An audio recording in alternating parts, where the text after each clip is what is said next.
Assalamualaikum warahmatullahi wabarakatuh. Hari ini adalah pertemuan ke-12 dan kali ini kita akan membahas algoritma penjadwalan priority preemptive.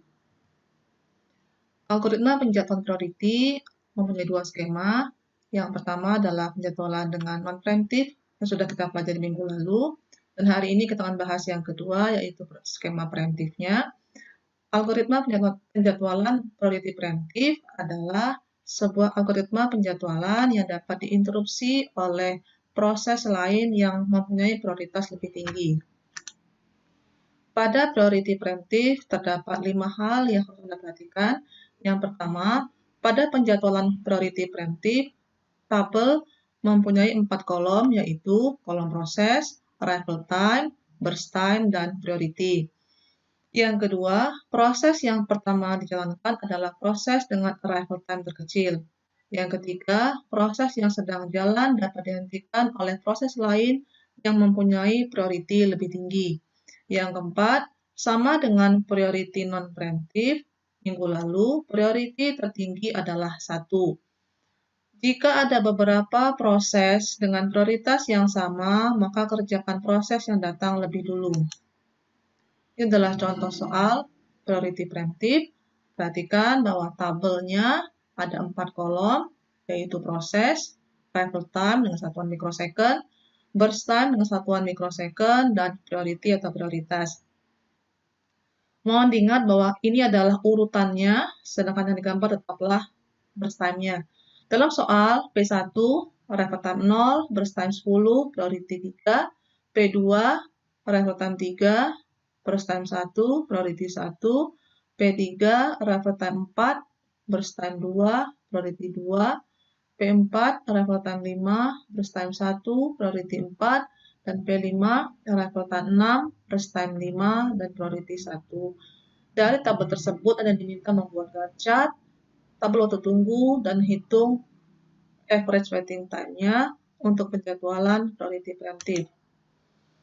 Ini adalah pembahasan Gantt chart-nya, kita bahas satu persatu. Yang pertama adalah P1 jalan pertama karena mempunyai arrival time terkecil yaitu 0.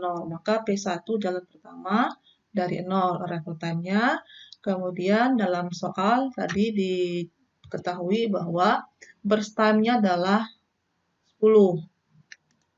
Maka saat jalan dari 0 sampai 3, muncullah P2, datanglah P2, perhatikan, cek apakah P2 lebih tinggi prioritasnya daripada P1. Jika iya, maka P2 menghentikan P1 pada saat P2 datang. Maka P1 dihentikan pada saat P2 datang, berhenti pada saat P2 datang, karena P2 lebih tinggi prioritasnya.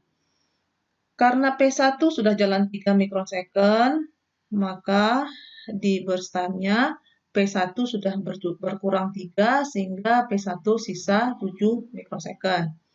Kemudian P2 jalan, lihat, jika P2 mempunyai priority tertinggi yaitu 1, maka P2 akan dikerjakan sampai selesai. Artinya tidak ada yang bisa memotong P2, maka P2 jangan sampai selesai dari 3 ke 4. Maka P2-nya selesai sampai 0. Kemudian setelah P2 selesai dikerjakan, maka waktunya sudah sampai 4 mikrosecond. Nah, lihat 4 mikrosecond yang datang adalah P3. P3 yang datang, maka P3 jalan. Lihat. Nah, sudah 4 mikrosecond, maka P3 jalan. Lihat, P3 itu 2 prioritasnya. Lalu, lihat, di bawah P4 itu prioritasnya 4, lalu P5 prioritasnya 3. Perhatikan, jika di bawah P3 tidak ada lagi prioritas yang lebih tinggi dari 2, maka artinya P3 dijalankan sampai selesai. Maka P3 jalankan sampai 2 mikrosecond sampai selesai dan P3-nya habis, 0. Ketika P3 selesai dikerjakan, waktunya sudah 6 mikrosecond. Sudah 6 mikrosecond, artinya semua sudah datang. Semua proses sudah datang sampai 6 mikrosecond ini, maka setelah P3 selesai, ke belakang ini tidak lagi mempertimbangkan arrival time, namun mempertimbangkan burst time dan priority, atau priority. Maka perhatikan sisanya adalah P1 sisa 7, priority 3, lalu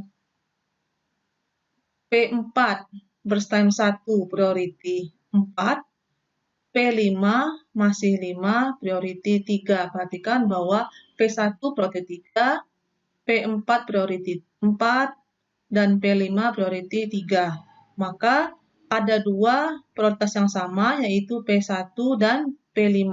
Maka kita kerjakan dulu P1, sisa P1 7 mikrosecond, dikerjakan dari 6 sampai 13. Lalu kita mengerjakan P5 sebesar 5 mikrosecond dari 13 sampai 18. Terakhir baru mengerjakan P4 sebesar 1 mikrosecond dari 18 ke 19. Itu adalah Gantt priority preemptifnya. Kemudian dari Gantt itu kita buat tabel waktu tunggunya.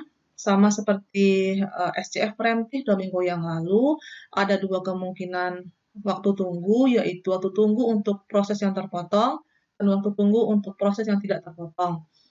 Untuk yang terpotong, maka rumusnya adalah waktu tunggu potongan kedua dikurangi waktu selesai potongan pertama. Dan jika tidak terpotong, maka rumusnya adalah waktu tunggu di Gantt dikurangi arrival time di tabel. Kita lihat yang terpotong hanya P1 di sini, maka P1 waktu tunggunya adalah 6 dikurang 3. 6 itu adalah waktu tunggu potongan kedua, dan 3 adalah waktu selesai potongan pertama. Waktunya 3.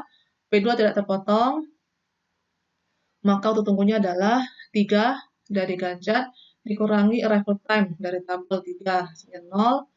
Lalu P3 nggak terpotong, maka waktu tunggunya adalah 4, waktu tunggu di Gantt dikurangi 4, arrival time di tabel, hasilnya 0. Lalu P4, waktu tunggu di Gantt-nya 18, dikurangi 5 dari arrival time di tabel, hasilnya 13. Terakhir P5, 13, waktu tunggu di Gantt dikurangi 6, waktu tunggu di tabel, sehingga 7 hasilnya. Kemudian dari hasil waktu tunggu tersebut, kita hitung rata-rata waktu tunggunya, yaitu jumlah semua waktu tunggu dibagi jumlah proses, sehingga kita jumlahkan 3 tambah 0, tambah 0, tambah 13, tambah 7, sama dengan 23 dibagi 5, hasilnya 4,6 mikrosecond. Sehingga ini adalah hasil yang diinginkan, yaitu Gantt chart-nya, tabel waktu tunggunya, dan average waiting time-nya untuk soal yang pertama tadi. Kemudian dari sini kita bandingkan hasil pembahasan priority non-preemptif dan preemptif. Ini adalah soal yang sama minggu lalu pada priority non-preemptif. Kita bandingkan hasilnya jika diminta membuat priority non-preemptif dan priority preemptif dari tabel yang sama. Ini adalah hasil untuk priority non-preemptif, kita bahas minggu lalu. Ini adalah Gantt chart-nya yang menghasilkan average waiting time 7 mikrosecond. Sedangkan untuk tabel yang sama, kita jalankan dengan priority preemptif, hasilnya adalah 4,6 mikrosecond. Kesimpulan dari hasil pembandingan tersebut adalah bahwa algoritma penjadwalan priority preemptif menghasilkan rata-rata waktu tunggu yang lebih kecil dari priority non-preemptif. Hal ini menunjukkan bahwa algoritma penjadwalan priority preemptif lebih optimal dibandingkan dari priority non-preemptif. Demikianlah materi hari ini. Jika ada pertanyaan, silakan sampaikan lewat WA grup masing-masing kelas. Semoga dapat dimengerti dengan baik. Terima kasih. Assalamualaikum warahmatullahi wabarakatuh.